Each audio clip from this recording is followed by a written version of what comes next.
Hi, welcome to MediatorPodcast.com, a podcast and video series about mediation, negotiation, and collaboration. My name is Melissa Gragg, and I'm a valuation expert and divorce mediator in St. Louis, Missouri.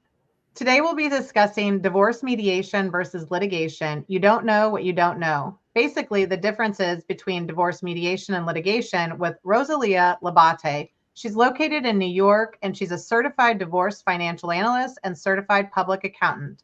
She's known to provide service in financial forensics and divorce finances and business valuations. Welcome, Rosalia. How are you?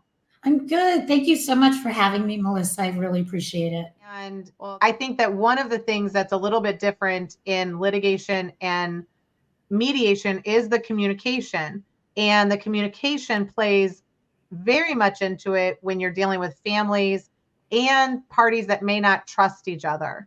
Right? So talk a little bit about maybe the differences in how we discuss matters in a litigation sense or mediation, and how we communicate even the financial picture.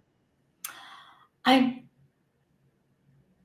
mean, I keep going back to the same thing. It's so much easier. It is so easy to facilitate conversations in mediation. Because a lot of times, especially when it starts to get somewhat contentious, I always try to bring the couple back to, we all have a common goal. We have the common goal of trying to get through this and settle this in the easiest and way we possibly can, so that for the rest of your lives, the two of you can communicate, especially if there are children involved, and communicate positively. Whereas in litigation, I don't know what it is, but there's always one party that is so much more bitter than the other party. And there'll be so many times that either the attorney's fostering it, or the attorney cannot seem to get through to the client to calm them down.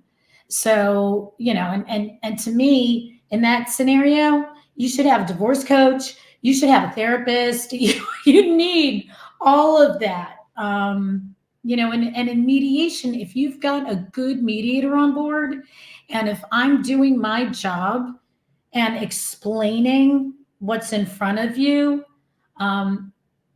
there shouldn't be any animosity. I mean, there just shouldn't. And the big black hole that is divorce goes away because you're understanding. And I always notice there's always one person that was not the financially astute spouse, and it takes time to explain it to that person. Mm-hmm. And in mediation, time is allowed to do just that.